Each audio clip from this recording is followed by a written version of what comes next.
Bonjour, je m'appelle Shakura Sanamyar, je suis enseignante de français.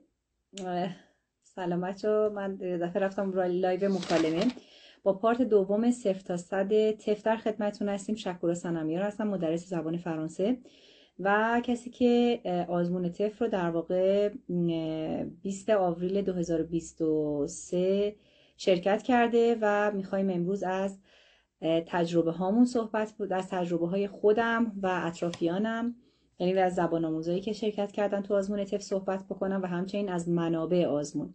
مونا پناهی، بهبودی بونجور، مهدی مولوی بونجور. Bonsoir, ce n'est pas soir, c'est le jour maintenant. Bonjour et bienvenue dans notre live. سلام عرض میکنم خدمت همه عزیزانی که به ما ملحق شدن. من طبق در واقع قولی که به شما دادم اسامی رو یادداشت میکنم و تا بقیه عزیزان تشریف بیارن من در خدمتون هستم. اگر سوالی داری در ارتباط با تف بفرمایید که ما پاسخگو باشیم. بعد بریم سراغ این در حد 1-2 دقیقه و بعد بریم سراغ کار خودمون. Je suis à votre disposition. خب امروز با منابع آزمون تف در خدمتتون هستم.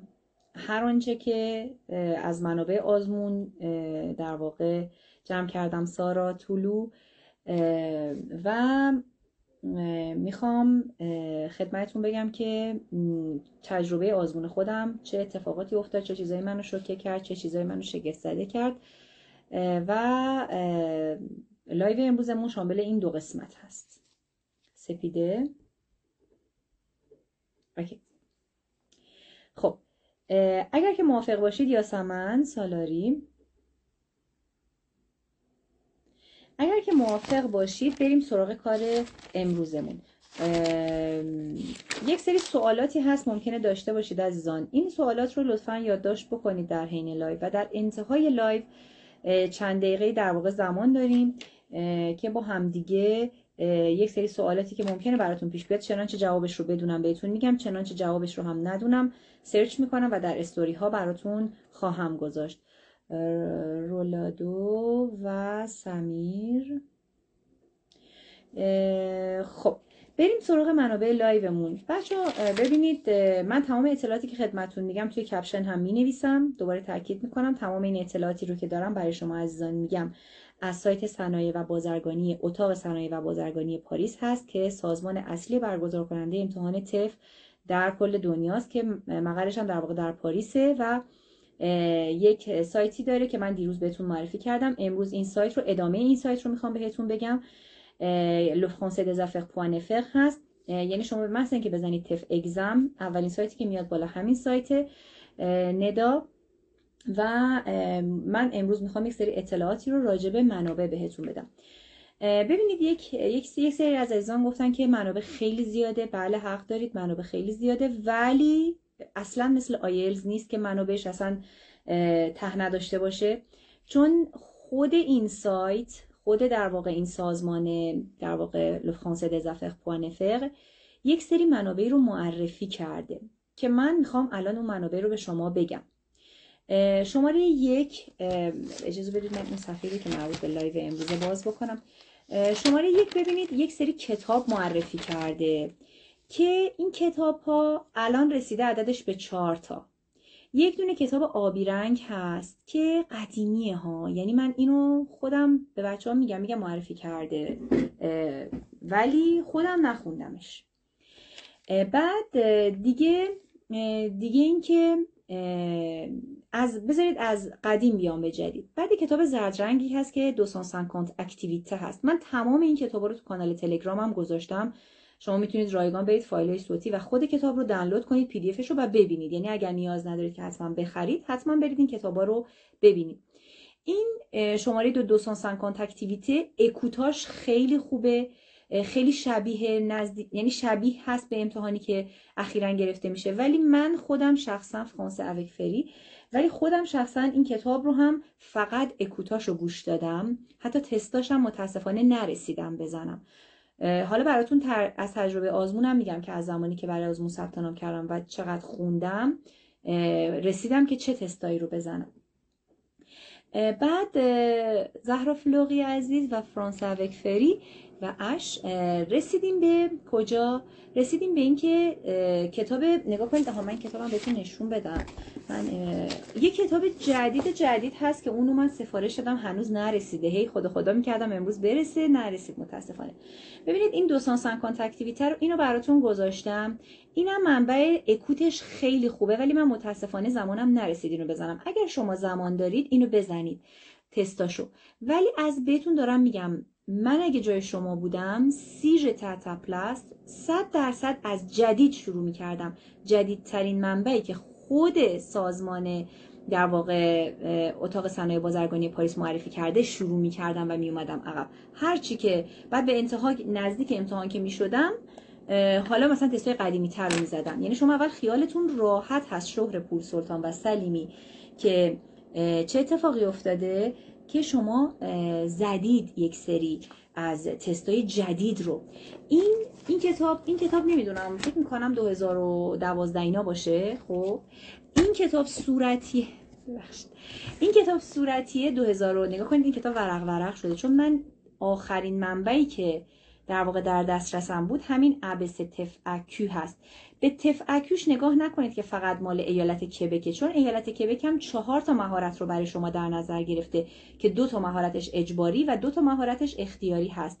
اونایی که اوبلیگات، یعنی 4 تا مهارت رو شما میتونید پیدا کنید، ولی این کتاب یه نقصایی داره که شما این نقصا رو باید برطرف کنید. حالا من به شما اینو توصیه بازم نمی‌کنم اول برید سراغ این سومی فرانس سمیه عزیزمون هستن. شما اول برید بچه سراغ اون کتابی که من تازه سفارش دادم از انتشارات وصال بیاد و اتاق صنایع بازرگانی پاریس معرفی کرده که کتاب مال 2023 هست. عکسشو یعنی آخرین کتابیه که من تو کانال تلگرام براتون قرار دادم.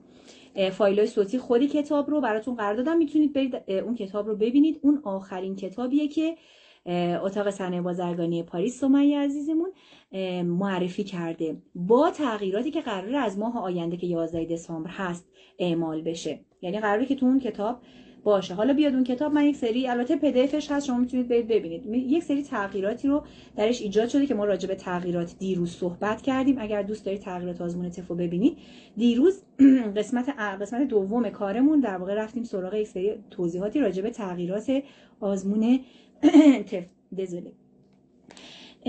اونا رو توضیح دادم. پس ببینید اگر شما میخواید شروع بکنید از یک منبعی و شروع کنید به تست زدن، بازم تاکید میکنم سطح B1 B2 تون گرامراش همش کامله، میتونید صحبت بکنید، گذشته حال آینده رو بلدید، مبتدید سفرید، نگید من برم اول اون تستای اون رو بزنم. نه سپاسا. اول باید به یک سطح، اگرم یادتون رفته اگرم که یادتون رفته باید حتما گرامرتون، نمیگم بشینید گرامر وار درس بخونید، نه، ولی گرامرها رو، مثلا کتاب گرامران دیالوگ کتاب خیلی خوبیه که میتونه گرامراتون رو در مکالمه دوباره رفرش کنه، قفقشیقش بکنه. بعد بچه‌ها جون میریم سراغ چی؟ پس ببینید اگر دارید تست میزنید، خب حالا با توجه مهارت به مهارت من دونه دونه براتون میگم که چه منبعی واسه هر مهارت خوبه. ببینید این منبع کاغذی بود. بذارید من اول بهتون بگم، اول منابعی که کاغذی هست و اتاق بازرگانی پاریس معرفی کرده بهتون میگم، بعد میرم سراغ دونه دونه مهارت ها که شما میتونید هر کدوم از مهارت ها رو چجوری تقویت کنید با چه منابعی. خب ببینید اتاق بازرگانی پاریس آخرین کتاب رو، همون کتاب تفیه که گذاشتم تو کانال تلگرام، 2023 هست با تغییرات 11 دسامبر هست. بعد این کتابه، بعد کتاب زردستی، کتاب آبی رنگم داره که اون انقدر قدیمیه من خودم اصلا سراغش نرفتم، ولی بازم اگر چنانچه مرزی عزیز و علی عزیز دوست دارید میتونید برید سراغش و تستاشو بزنید، یعنی اگه دیگه همه اینا رو زدید. خب دیگه چی معرفی کرده؟ یه گروه فیسبوکی هست که صبح پقه پور تف هست. یه گروه فیسبوکی هست که شما درخواست میدید، عضو گروهتون میکنن، حدود 14-15 هزار نفر عضوشن از سرتاسر دنیا. هر سوالی داشتید درباره تف میرید اونجا میپرسید. این هم یه گروه فیسبوکی. یه گروه دیگه هست تو کانال تلگرام که بچه‌ها من وقتی رفتم روزی که آزمون تف رو بدم یکی از عزیزان به من این گروه رو معرفی کرد. یعنی من انقدر توی تلگرام گشتم ولی پیدا نکردم. ولی روزی که رفتم امتحان رو بدم، یکی از در واقع کسایی که اومده بود گفت مگه تو صبح پق عاطف رو نداری؟ که من لینک این کانالم بچه‌ها طبق قولی که دیروزم بهتون دادم، حالا اون مواردی که دیروز گفتم به اضافه یه لینک گروه صبح پق عاطف رو بچه‌ها که حدوداً 4000 نفر تقریبا فکر کنم عضوشن، من برای شما میذارم تو کانال تلگرامم که برید حتما عضو بشید. هر گونه سوالی داشته باشید شما بنویسید، بالاخره یه نفر از این 4000 نفر پیدا میشه که جواب شما رو بده. پس اینم یه کانال تلگرامی. یه گروه دیگه هم هست که تفه که توی همین گروه هست، ولی خب اون تازه یعنی بازش کردن. اونم بیشتر معلمای فرانسه هستن توی اون گروه تف. اونم سوالی بپرسید، مثلا بگید که مثلا فلان چیز چی میشه، اینا جوابتون رو میدن. یک چیز دیگه ای هست، پس شد بچه‌ها یه سری نسخه کتاب کاغذی که پی-دی-اف‌هاش همه موجوده، من همه رو براتون گذاشتم. گروه فیسبوکی هست، بعد گروه کانال تلگرام هست. چیز دیگه که خود موسوی و هنگامه عزیز و دنیل خود اتاق بازرگانی پاریس معرفی کرده، اون اسمش چیه بچه‌ها؟ ببخشید من بونژور یک مقدار حواسم پرت شد. اون گروه، پس یه گروه فیسبوکی رو بهتون معرفی کردم. یک اکانتی هست. ببینید اتاق بازرگانی پاریس هنگامه عزیز و موسوی یک گروهی رو معرفی، یک اکانتی رو به ما معرفی کرده که 39 یورو قیمتش و 1 ساله هست زمانی که شما میتونید از این استفاده بکنید. این گروه اسمش Prep My Future هست. Prep My Future. بچه هایی که تو ایرانن میتونن اکانتش رو از فرهنگ سینا بخرن. خب یعنی بگن که مثلا واسهشون پرداخت کنه بخرن. ولی من یه راه دیگه هم بهتون نشون میدم که شما میتونید اگر داخل ایران هستید این اکانت 39 یورویی رو، یعنی شما از طریق همین مثلا مثل تهران پیمنت یا ایرانی کارت خیلی قیمتش نسبت به تهران پیمنت پایین‌تره. از ایرانی کارت مثلا برید سایتش رو خودتون پیدا کنید، 39 یورو رو تبدیل کنه، خودش تبدیل میکنه و براتون پرداخت میکنه. که خب این کاری که بچه‌هایی که برای پذیرش و اینام انجام دادن میدونن که مثلا ما که بین المللی نداریم، کارت کردیت کارت بین المللی نداریم، مثلا میتونیم از طریق مثل یزد پیمنت، تهران پیمنت، ایرانی کارت. ولی خب من ایرانی کارت خودم چند بار کار کردم، بسیار راضی بودم و خیلی پرداختای خوبی انجام شد. البته که بگم من اکانت پرپ مای فیوچر رو نخریدم. یعنی با خودم گفتم تو این 2 ماه، این 1 سال اعتبار داره، 2 ماه من برم مثلا بخرم 39 یورو، هی دست کردم عاقبتم نخریدم. ولی یک نکاتی رو راجع به این اکانت پرپ مای فیوچر شبنم عزیز میخوام بهتون بگم. اونم اینه که اکانت پرپ مای فیوچر بچه‌ها توی همین گروهی کانال تلگرامی که من به شما معرفی میکنم، اینجا میتونید برید بنویسید که بچه‌ها کسی اکانت پرپ مای فیوچر رو داره که مثلا اعتبارش، حالا مثلا اون دختر یا پسری که خریده 1 ساله بوده، بعد 6 ماه گذشته رفته امتحانش رو داده، حالا یه 6 ماه دیگه مثلا اعتبار داره، اونو به قیمت پایین‌تر، مثلا به قیمت 600 700 قیمت کمتر به شما میفروشه. بچه‌ها میتونید برید بنویسید تو کانال تلگرام همین صبح پق عاطف، کانال تلگرامی، که آیا کسی از اکانت پرپ مای فیوچرش رو بخواد مثلا بفروشه یا مثلا بخواد به من بده. والا تو سایت صرافی ها بعد بیا دنیل برام بگو ببینم تو سایت صرافی ها تو چجوری پرداخت میکنیم. بخفه دنیل بخفو. خب ببینید این اکانت پرپ مای فیوچر گفتم بهتون 39 یوروه. بعد چی داره توش؟ شدیداً هم تاکید میکنن، خود اتاق بازرگانی پاریس تعریف میکنن که حالا توی کلیپ هایی که توی یوتیوب گذاشتن، ولی بچه‌ها من شخصا یوتیوب رو توی 4 تا مهارت بالا و پایین کردم. هر گزینه‌ای که بگید و شاید حالا مثلا سری گزینه‌ها رو ندیده باشم، ولی توی این 2 ماهی که وقت داشتم من از یوتیوب استفاده بهینه کردم. تمام سعیمو کردم که از تمام منابعی که مثلا یک سری خانم هندی یه سری اکانت پرپ مای فیوچرش رو، یه سری اطلاعاتش رو گذاشته بود، زیبا دلفروز و عاطفه گذاشته بودن تو همین یوتیوب، مثلا یک سری فایلای کمپانسیون اوغل رو گذاشته بودن تو یوتیوب که مال سایت پرپ مای فیوچر بود. و یک نکته بهتون بگم، توی همین کانال صبح پق عاطفی که توی تلگرامه، شما یک کانال دیگه هم هست، غسوخس یعنی منابع. اوکی مهزار، کانال قصوخس هست. شما یه خانومی به نام پرنیان نامی هست که تمام چیزایی رو که خودش کلیپ صفحه به صفحه تفلک عکس گرفته گذاشته برای بچه‌هایی که خب شاید مثلا نتونسته باشن مثلا تهیه کنن یا به هر علتی، و من تمام اون تستارم زدم. اینا ارزش داشت واقعا. عاطفه و مهزار عزیز ارزش داشت که شما تستاش رو دونه دونه بزنید، که من اینا رو دونه دونه بچه‌ها توی همین کانال تلگرامم معرفی میکنم بهتون. بعد ولی شما همین لینک گروه صبح پقه و تفو داشته باشید، دسترسی به خیلی چیزاش دارید. یعنی برید فیشیه هاش رو ببینید که پر مطالبی هست که به درد شما میخوره.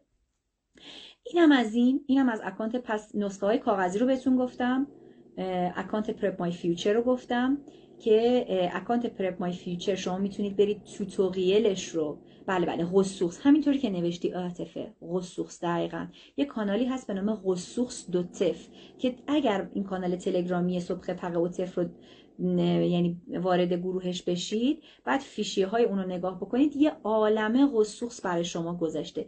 ولی من به شما پیشنهاد میکنم جدیدترینا رو بزنید، یعنی جدیدترین تستا رو بزنید. و اول یعنی من اگه خودم دوباره بخوام یک همین آزمون تفو شرکت بکنم، اولین کاری که میکنم اون کتاب 2023 رو میام بالا و پایین میکنم، همه جاشو بالا پایین میکنم ببینم هدفشون چیه. همون کاری که با این کتاب کردم به عنوان آخرین منبعی که نگاه کنید کتاب ورق شده. ولی خب یک نکته هست، حالا من الان که این پرپ مای فیوچر رو که تموم کنم میام انگار مهارت دونه دونه براتون توضیح میدم که هر مهارتی چه چیزی بخونید بهتره و چیزایی که تجربیاتی که زبان آموزام داشتم و تجربیاتی که خودم تو این زمینه داشتم. خب اینم پس از اکانت پرپ مای فیوچر هم بهتون گفتم. حالا میریم والا بون انیورسر، ژویوز انیورسر دانیل. پاتسوسی. حالا میریم سراغ چی بچه ها؟ میریم سراغ این که ببینیم هر مهارتی رو شما چجوری باید تست بزنید. اولا کمپرانسیون اوغل رو بهتون بگم. بذارید من اینا رو بنویسم، من نمیدونم چرا به شما نگاه میکنم باز یادم میره، چون فکر کردم که کمپرانسیون اوغل، کمپرانسیون اکریت، اکسپرسیون اوغل و اکسپرسیون اکریت. این 4 تا مهارت الان دونه دونه توضیح بدم براتون. یه رشته کلام از دستم در میره. کمپرانسیون البته یادداشت برداشتم ها، ولی خب فکر میکردم این قسمت کار راحت تر از دیروز باشه، چون اینها رو واقعا خودم تک به تک حس کردم. کمپرانسیون اوغل بچه‌ها، شما بچه‌هایی که میخوان برن کانادا و بچه‌هایی که میخوان برن ایالت کبک، هر دوتا باید این قسمت رو امتحان بدن. شبیه همه، اصلا فکر نکنید سخت و آسون داره، نه نداره. کمپرانسیون اوغل اولین کاری که یک نفری که B2 هست انجام بده چیه؟ شماره 1 میره کتاب سبزه رو میزنه، فرنچ براتلو، الهه هادی. میره چی رو میزنه؟ میره اون کتاب سبزه‌ای هست که B1 B2، کاش الان میآوردم بچه ها. B1 B2 اول اجازه میدید بیارمش، من اگه نشونتون بدم خیالم راحت تره.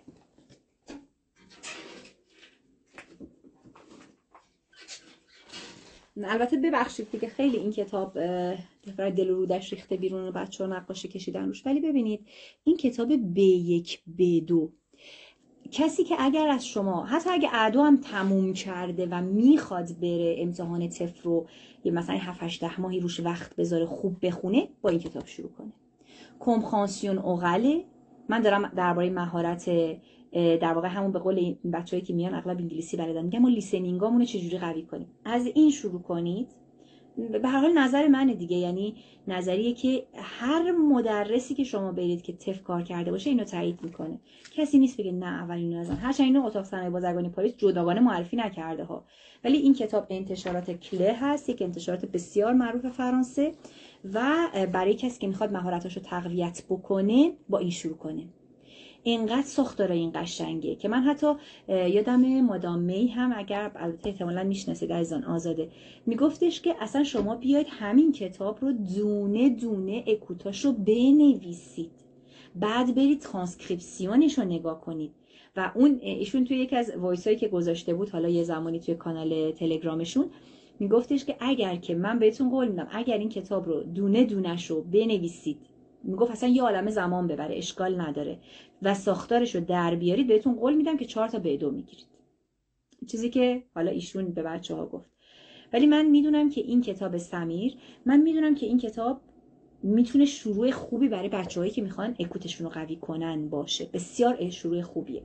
بعد از این کتاب برید سراغ کتاب تف 2023 و قسمت کمپرهانسیون اوغلاش رو بزنید، تستاشو. این شد شماره 2. شماره 3 برید سراغ کتاب صورتی و تستاشو بزنید، تست اکوتشو ببینید. اگه دارید یادداشت برمی‌دارید الناز عزیز،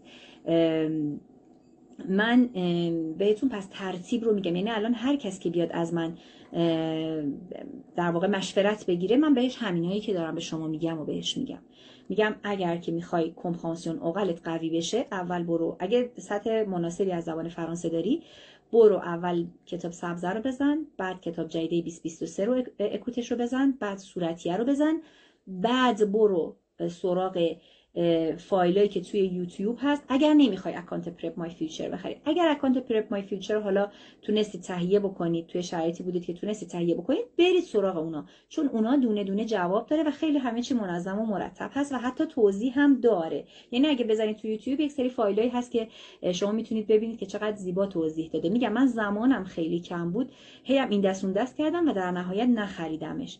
ولی فکر نمی کنم مثلا الان اگه برگردم مثلا فکر نمی کنم کار بعدی انجام داده باشم که نخریدمش، به خاطر اینکه بچه‌ها انقدر ایرانی‌ها الحمدلله خب واقعا پشت همو دارید و کانال‌های تلگرامی مختلفی هست. البته من کانال تلگرامی نداشتم ولی میگم یه خانم پرنیان نامی بود که تمام اینها رو دونه دونه از پرپ مای فیوچر عکس گرفته بود و گذاشته بود تو همین کانال قصوخسش. من فقط کانال قصوخس رو داشتم، کانال صبح پق اوتف رو نداشتم تا وقتی که میخواستم برم امتحانو بدم.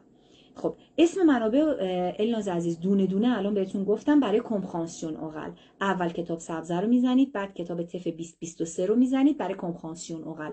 بعد میرید ببین نوشت برات شبنم، کتاب سبزه رو میزنید، کتاب جدید 2023، کتاب صورتی، فایلای یوتیوب و همزمان که فایلای یوتیوب تستاشو دارید میزنید، خب همین فایلای یوتیوب هم همین پرنیان خانم که تو قصوخس هست از اکانت پرپ مای فیوچر هم گذاشته. یعنی اینا رو به موازات هم دیگه میتونید بزنید، چون فایلای یوتیوب مثلا ببینید شما اگر که دارید تو این یک ماه امتحان میدید، یعنی اگر میخواید از 11 دسامبر به اونور امتحان بدید، من ترجیحم اینه که شما روی اون کتاب 2023 تمرکز داشته باشید. یعنی فوکستون، حالا انگلیسی بچه‌ها خیلی زبان انگلیسی در واقع کنسانتراسیونتون، votre concentration doit être sur ce nouveau livre، روی این کتاب جدیده باید باشه. خب پس این کمپرهانسیون اوغل شد، چیزی که حالا من فکر میکنم مفید باشه براتون و به ذهنم میرسه. بعد میریم سراغ منبع کمپرهانسیون اکتیو. من یعنی بچه‌ها اگر یه نفر بیاد از من بپرسه که بدترین قسمت امتحان و سخت‌ترین قسمت امتحان از نظر تو شکر سنمیار چیه، از نظر من به عنوان حالا یه معلم و شاید به عنوان یک کسی که رفتم امتحان رو شرکت کردم، فهیمه عزیز، این اسمتون رو نوشتم، کدوم قسمت بود؟ کمپرهانسیون اکریت. بچه‌ها نگاه کنید، متناش متنای سختی نیست، کلمات همیشه توی متنا کلمات سخت بوده و هست، ولی مسئله زمان هست، مسئله مدیریت زمان هست که شاید به خاطر همینه که ترجیح دادن که این سوالات رو نگاه کنید عوضش بکنن، یعنی زمان و پوریا کمترش بکنن. یعنی چی کمتر بکنن؟ یعنی ببینید ما قبلا 1 ساعت زمان داشتیم، 50 تا سوال.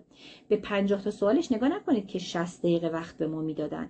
متنای بسیار بسیار بزرگی در انتهاش بود که این متنها بچه‌ها اصلا نمیرسیدید که همزمان هم متن، یعنی هم متن رو بخونید هم بتونید تمام گزینه‌ها رو بزنید. و یک نکته راجع به کمپرهانسیون، اول کمپرهانسیون اوغل رو بگم. بچه‌ها اون قسمت لیسنینگ صفحه‌ای که میاد جلوی روتون اتوماتیک هست و اصلا به عقب نمیتونید برگردید، یعنی خودش چند ثانیه ثبت میکنه میره صفحه بعد، یعنی شما اصلا امکان برگشت به عقب و عوض کردن جوابتون رو ندارید. ولی کمپرهانسیون اکریت شما میتونید صفحه رو عوض کنید، بزنید جلو، اول سوال سخت رو بزنید، بعد بیاید عقب سوال آسون رو بزنید. این کارو نکنید، کاری که من کردم، حالا بهتون میگم چرا. و همین قسمت من بدترین نمره رو تو این قسمت گرفتم که یک B2 معمولی گرفتم، اصلا ازش راضی نیستم. چون استرس منو گرفته بود. حالا بهتون میگم چرا. خب برای این قسمت بچه‌هایی که طی این یه ماه میخوان امتحان بدن، حالا من نمیدونم 11 دسامبر به بعد همه سوالات قرار جدید بشه که بعید میدونم. بچه‌ها میگفتن اکانت پرپ مای فیوچر رو حتما بزنید که خب بازم به لطف ایرانیای عزیزی که هستن پورعزم، تمام یک سری از سوال‌ها یک فایل 157 صفحه‌ای، خب یه فایل 157 صفحه‌ای، من یادم میره بچه‌ها چیزایی که میخوام براتون بذارم باید حتما یادداشت کنم. گفتم لینک گروه صبح پقه و تف رو براتون میذارم و برای کمپرهانسیون اکریت من این فایل 157 صفحه‌ای رو میذارم. اگر چنانچه بچه‌ها یادم رفت یا مثلا نذاشتم مثلا طی چند روز آینده، حتما بهم یادآوری بکنید. من این فایل 157 صفحه‌ای رو یعنی از قصد دوباره میخوام برای شما بذارم که شما روی اون تمرکز کنید. چون دیروزم یکی از بچه‌ها اومد پرسید، شبنم اومد گفت یعنی خدا کنه سوالای تکراری حذف نشه. گفت سوالای تکراری خدا کنه حذف نشه. همکارایی که من از چند تا از همکارایی که خب دوستم هم هستن ازشون پرسیدم، گفتم بچه‌ها شما دادین امتحانو کمپرهانسیون اکریتش چجوری بود؟ ما واقعا نمیرسیم تو یک ساعت این همه متنای بزرگ رو بخونیم. البته که بهتون میگم از سوالات ساده شروع میشه. بچه‌هایی که اصلا هیچ ایده ای راجع به، یعنی تا حالا حتی تستاش هم نزدن، برای اونا هم توضیح میدم. از سوالات ساده شروع میشه، مثلا از پنوهایی که تو خیابونا هست، مثلا یه تابلویی که تو خیابون میزنن، مثلا میگن که خب این تابلو چه معنی میده، ممکنه پشت در کدوم چیز ببینی، ممکنه پشت در مثلا کجا اینو ببینی. از آسون شروع میشه، کم کم میرسه به سخت. ولی حتی سوالات سادهش هم ممکنه چالش برانگیز باشه که حالا بچه‌های حالا یک زمانی اگر خواستید مثلا با همدیگه کار بکنیم، اگر سوالی داشتید حتی تونستم جوابتون رو بدم، بیایید از من بپرسید. کمپرهانسیون اکریت بچه‌ها چیزی که شما میتونید بزنید، بچه‌ها گفتن برید اون جزوه 157 صفحه‌ای تستاشو بزنید، سوالات تکرار میشه. این چیزی بود که چند تا از همکارا به من گفتن، سوالات تکرار میشه. یعنی سوالاتی که بزرگه تکرار میشه. یعنی شما یه بار رفته باشی تستا رو زده باشی، مثلا میگم داستانش رو تو ذهنت مرور کرده باشی و مثلا من خودم حالا بهتون میگم اینو چی کار کردم، شما هم اگر که واقعا اعتقاد دارید به اینکه ممکنه تکراری بیاد، که اطرافیان من همه براشون سوالات تو کمپرهانسیون اکریت دارم میگم تکراری اومده بود، یعنی اگر میبینین طرف، شما میرید نتیجه آزمونش رو میبینید که میبینم همکارا میذارن از زبان آموزشون، میبینین کمپرهانسیون اکریتش رو یک دفعه شده 3-1 ولی اکسپرسیون اوغلش رو شده B1، بدونید که سوالات حفظی یا تکراری براش اومده بوده. مطمئنا همینطوره. کسی که اکسپرسیون اوغل سطح صحبتش B1 چطور میتونه کمپرهانسیون اکریت با اون سرعت، با اون تایم کم اینو بیاره رو 3-1؟ این فقط نتیجه اینه که سوالات تکراری بوده و سوالات تکراری براش اومده. خب پس ببینید یه فایل 157 صفحه‌ای هست، دوباره برگردید رو همون کتاب 2023 و با توجه به تغییرات آزمون بزنید. یک چیز دیگه هم که بهتون گفتم که دیروز میلاد من راجبش صحبت کردم، خود همین سایت لوفرانسه دزافر پوانفر توتوریال های جدید رو براتون گذاشته، یعنی چند تا نمونه سوال براتون گذاشته و گفته که نیو دو دیفیکولتش مثل اون نیو دو دیفیکولته امتحان نیست، یعنی سطح سختیش ممکنه کم و زیاد باشه که خب من چون حالا نسبت بهشون یکم چیزا فکر می‌کنم ممکنه سخت‌تر باشه. یک چیز دیگه هم هست برای قسمت کمپرهانسیون اکریت و کمپرهانسیون اوغل، یه منبع دیگه هم هست. البته بچه‌ها اینو فکر نکنید که خیلی سخته یا کمه. ببین من خودم 2 ماه زمان داشتم و وقت گذاشتم، تونستم همه این چیزایی که بهتون میگم و بزنم. یعنی فکر نکنید زیاده و یه دونه کتاب بزرگه. این از این کتاب بزرگ فقط مثلا ببینید یه کوچولوش، مثلا شاید همین قدش باشه کمپرهانسیون اوغلش، یا یه کوچولوش فقط کمپرهانسیون اکریتش باشه، زیاد نیست. متن کمپرهانسیون اکریت یه متن گنده هست که این متنای گنده مثلا جای خالی داره، یا مثلا متنای گنده از توش سوال پرسیده، بنابراین به ظاهرش نگاه نکنید که مثلا زیاده و اینا، نه اینطوری نیست. شما متنای بزرگم، یعنی من خودم به عنوان مدرس زبان فرانسه دوست داشتم متن بخونم ولی خسته میشدم، میگفتم خدای من واقعا نمیرسم 1 ساعت این همه متن رو بخونم و این همه سوالات رو جواب بدم.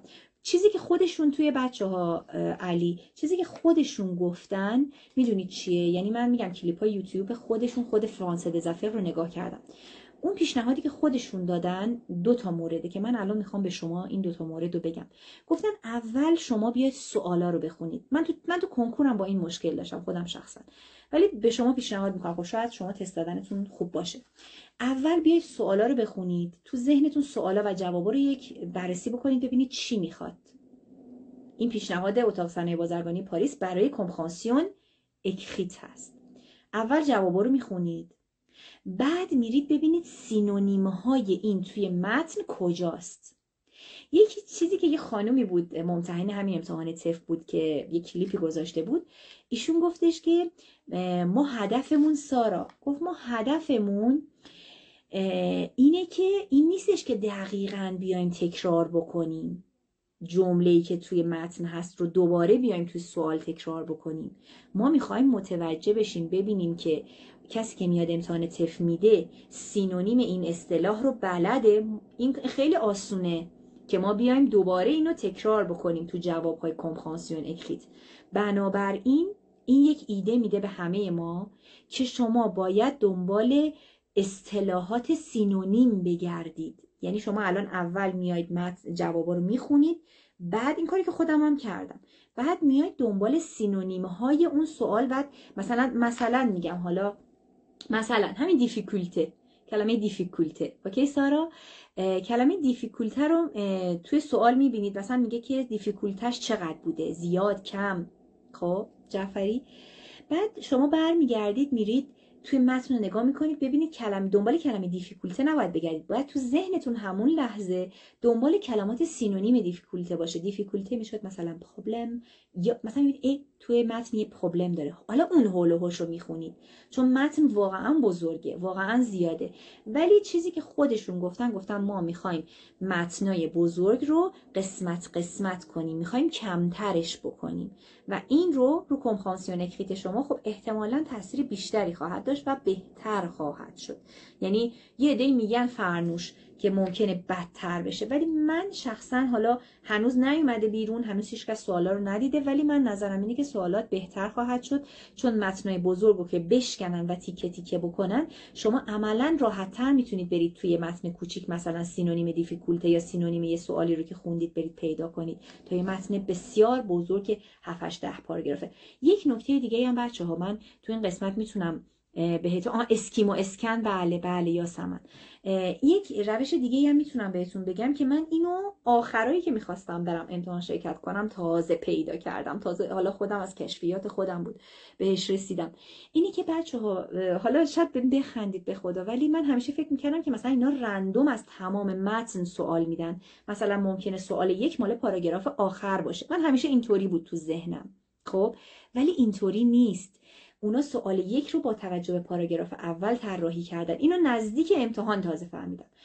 سوال 2 رو با توجه به پاراگراف 2 طراحی کردن.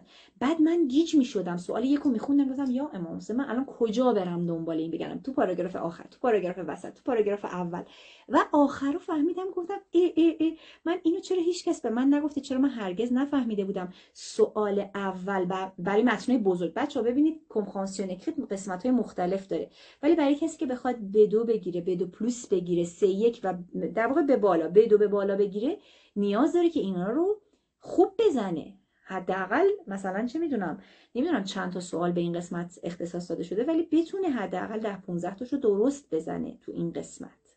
خب بعد من میدیدم که نه، من همیشه همینطوره. متنای بزرگ، سیاوش عزیز، متنای بزرگ به این شکل هستش که مینا که سوال اول پاراگراف اول، سوال دوم پاراگراف دوم، و این رندوم نیست، یعنی سوال اول مال پاراگراف آخر نیست. اینم نکته‌ایه که الان به ذهنم اومد که بهتون بگم. پس بچه‌ها من الان درباره کمپانسیون اوغل در واقع بهتون منبع معرفی کردم، چه جوری بخونید، کمپانسیون اکریت معرفی کردم بهتون چی کار بکنید، تستای کانادا دیریمر، اگر یه زمانی بهتون گفتن برو کانادا دیریمر رو بزن تکراری میاد از توش، من اینو اگر که قسمت بشه حتما براتون میذارم. بچه میتونید اسکرین شات بگیرید، شبنم خیلی با دقت داره گوش میکنه و برامون نوشت. یعنی اول سوالاتو میخونید، بعد میرید سینونیما رو تو متن پیدا میکنید، سوالاتو تو متنای بزرگ با توجه به پاراگرافای نزدیک طراحی که انگار پاراگرافای کوچولو کوچولو قراره طراحی بشه. امین. اوکی، اینم از این، از کمپرانسیون اکریتتون که به نظر من سخت ترین قسمت ماجرا بود و واقعا به نظر من معقولانه یعنی عاقلانه نبود این میزان زمان و این میزان سوال که خب همون یاسمن هم گفت دیگه هدفشون اینه که شما اسکیم اسکن کنید، سینونیما رو پیدا کنید و اینکه هر سوالی که مثلا سوال یکه مال پاراگراف‌های اول دنبالش بگردید. اینم از این. اکسپرسیون اورال، بعد نگاه کنید توی همین کتابایی که بهتون گفتم اکسپرسیون کمپرانسیون اکریتش هم هست، کمپرانسیون اکریت هم توی این قسمت هست. ولی بچه‌ها من یکی از دوستام که 3-1 گرفت، البته گفت یکی 2 تا سوالش تکراری بود، تو قسمت کمپرانسیون اکریت باز دارم صحبت میکنم. البته اون 4 تا مهارتش رو 3-1 گرفت. خب چون بقیه مهارتش هم 3-1 گرفت، من مطمئن بودم که ایشون سطح زبانیش بالا هست. ایشون میگفت من یک کاری میکنم الهه که شما تو همین گروه خپقه و تف بزنید هشتگ تجربه، بچه ها تجربیات فراوانی از آزمونشون رو براتون نوشتن که همین خانم نیلی نامی بود که من دوست شدم باهاش رفتم امتحان بدم. ایشون میگفتش که من در طی روز مثلا برای اکوتم رادیوهای مختلف که من بهتون پیشنهاد دادم، RFI، تو سنکموند و رادیو کبک، این ستا رو گوش بدید، حالا به صورت رندوم. بعد من خودم بچه‌ها هنوزم که هنوز گوش میدم به خاطر کاری که میکنم، 4-5 ساعت در طی روز گوش میدم. ولی کاری که نیلی میکرد و من نکرده بودم این بود که نیلی میگفت من اکوت اکتیو دارم. یعنی چی اکوت اکتیو بچه ها؟ یعنی این که استوپ، مثلا میگم مثلا 5 دقیقه رادیوی فرانسه رو گوش میدم یا مثلا RFI رو گوش میدم، استوپ میزنم، کاغذ رو باز میکنم، دفتر رو باز میکنم، شروع میکنم به نوشتن اون چه که تو این 5 دقیقه شنیدم. بچه ها جون این مهارت اکوتتون رو قوی میکنه، مهارت کمپرانسیون اوغلتون رو که میبره بالا هیچی، مهارت یعنی ببینید به دانش زبانیتون دیگه اینجا زیاد ربط پیدا نمیکنه. این به این میتونید شما ربطش بدید که شما میتونید جمع و جور کنید سریع اطلاعات تو ذهنتون و این خیلی به شما کمک میکنه. جعفری عزیز سوالتون رو میشه دوباره در انتهای کلاس بپرسید، چون من واقعا رشته کلام از یعنی مطالب قاطی باطی میشه. اوکی حتما دوباره بپرسید، من در خدمتتون هستم. خب بعد ایشون میگفتش که من برای این مینوشتم. برای کمپرانسیون اکریت که از کارهایی که نیلی کرده بود که 3-1 گرفت، میگفت البته بگم نیلی حالا میگم همین مهارتش 3-1 گرفت، ولی نیلی میگفت برای من که تکراری اومد اون که هیچی. ولی علاوه بر اون میگفت من مثلا یک سایت مقاله رو میخونم، اونو خلاصه میکنم. این کارم من فقط تو کلاسا به بچه‌ها میگم بچه‌ها خب حالا مثلا اینطوری میشینم و میگم بچه‌ها حالا خلاصه کنی به چی ربط داره این نت، این چی کار میکنه. این کاری که من توی کلاس انجام داده بودم به عنوان یک معلم، ولی بازم رو متنای اتانتیک، سیت اتانتیک سه دیفران. سایت های اتانتیک بچه‌ها با متدای زبان فرق میکنه، سطح کلمات خیلی بالاست. یعنی شما چشمتون عادت میکنه به اینکه یک کلمه رو خیلی سخت رو ببینید ولی بهش محل ندید، سعی کنید که حدس بزنید که مثلا این متن راجب چیه. این کمپرانسیون اکریته که علی عزیز و السای عزیز این بهش خیلی کمک کرده بود که بتونه 3-1 بگیره. اینم از کمپرانسیون اکریت بچه. هر آنچه که از کمپرانسیون اوغل و کمپرانسیون اکریت بهتون بهتون گفتم و حتی اگر بخوام میگم در آینده بخوام حالا با این تغییرات جدید بخوام یه بار دیگه برم شرکت بکنم، کاری که انجام میدم حتما این کاری که نیلی گفت، اگر اکوت گوش دادم می نوشتم و اگر متنی رو می خوندم بعد خلاصه می کردم، متن اتانتیک برای بچه‌هایی که میخوام B2 C1 B2 پلوس بگیرم. آفرین، دقیقا خلاصه کردن مقالات. اینم به این 2 تا مهارتتون کمک میکنه. یعنی اگر جدی هستید، اگر B2 تون مثلا سطح زبانیتون مثلا حالا A2 تون رو تمام کردید، ببینید همین خانم نیلی که دارم میگم حالا شاید خودش هم بیاد، A2 تا A2 خونده بود ها، یعنی تا A2 تاکسی رو خونده بود. کتاب تاکسی هم کتاب خوبیه ولی مثل کتابای ادیتو و اینا اینقدر جدید و کامل نیست، ولی 10 ماه وقت گذاشته بود و همین کاری که به شما میگم کرده بود. خب کمپرانسیون اوغل، کمپرانسیون اکریت، سعی کنید 4 تا مهارتتون رو با هم بیارید بالا. یعنی اگر نرید سراغ یکی خوشتون بیاد هی اون رو انجام بدید بگید وا این چقدر من دارم پیشرفت میکنم، بعد اون یکی دیگر رو بذارید بمونه پایین ها. 4 تا مهارت با هم بیاد بالا.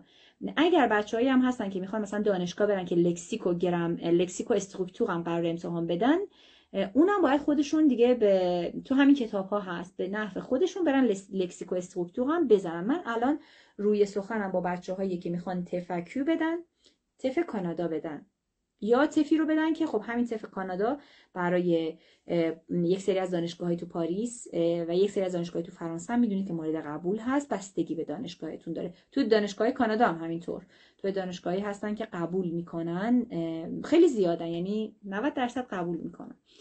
فقط اینکه بستگی داره چه سطحی از شما بخواد، مثلا و بستگی به رشته‌تون داره. مثلا بعضی اوقات میبینید که میگن مثلا B1 بگیری برای ما تو تف خوبه، یا مثلا B2 بگیری. بعضیا برای مهاجرت که میخوان برن B2 پلوس حتما باید بگیرن. و حالا من از چند نفرم یعنی اومده بودن سراغم میگفتن باید ما 3-1 بگیریم. مثلا کنفرانس نقل رو میگفتن حتما شرکتی که میخواد منو استخدام کنه گفته باید 3-1 برام بیاریم. خب حالا بریم سراغ مهارت سوم. مرسی شبنم عزیز که داری برامون خلاصه میکنی. اکسپرسیون. از اکسپرسیون اورال شروع کنم یا اکسپرسیون اکریت؟ کدومش براتون چالش برانگیزتره؟ این دوتا رو دیگه چون دیگه با قطعیت میتونم کمکتون کنم، چون هم خودم روش خیلی کار کردم و میدونم چی کار میتونید بکنید که سطحتون رو 3-1-3-2 کنید، هم که خودم مثلا نتیجه‌ای که گرفتم برای خودم قابل قبول بود. 3-1-3-2 گرفتم. من اکسپرسیون اوغلمو 3-1 پلوس گرفتم که میدونم چرا 3-2 نشده، حالا بهتون میگم. اکسپرسیون اکریت هم که 3-2 شده. عاطفه. خب عاطفه عزیز، برای من مرسی شبنم. اوه لالا، برای من بچه‌ها، من به محض اینکه ثبت نام کردم شروع کردم به جمع کردن اطلاعات. جمع ایسی دیگه چیه سمیر؟ اوکی. نه pourquoi vous êtes paresseux. خب بله کتابای خب میگم بهتون موموه. من الان اول این دوتا منبع رو معرفی بکنم، اکسپرسیون اورال، اکسپرسیون اکریت، بعد این سوالات شما رو هم حتما جواب خواهم بود.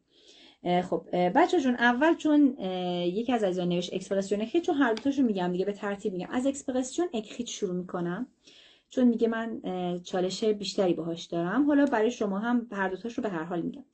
اکسپرسیون اکریت بچه ها از نظر من درسته که یک سری نکاتی رو باید رعایت کنید. باید برید یک سایت های اصلی رو. اصلی یعنی چی؟ یعنی مثلا یک سایت مثلا طرف میخواد بیاد امتحان فارسی بده، بعد شما بهش بگید برو سایت ایران خودرو رو نگاه کن، برو سایت های ایرانی اصلی رو نگاه کن. یعنی سایت هایی که با خود مستقیم با ما در ارتباطه. من به اینا میگم سایت های اصلی، سایت های اتانتیک، نه سایتی که مثل کتاب ادیتو آموزشی باشه که مثلا سطح کلماتو آورده باشه پایین. البته من میگم 3-2 گرفتم. من برای بچه‌هایی که میخوان B2 پلوس و 3-1 بگیرن یه سری پیشنهاداتی دارم. ببینید، یکی از معایبی که این کتابایی که پاریس، همین اتاق صنایع بازرگانی پاریس معرفی کرده اینه که فقط اینجا به شما سوژه داده، هیچ نمونه‌ای نداده. و اون کتاب جدید رو نمیدونم، ولی فقط یک سری ایده داده به شما، اصلا به شما کمکی نکرده یا حتی یک اگزامپلری برای شما نذاشته.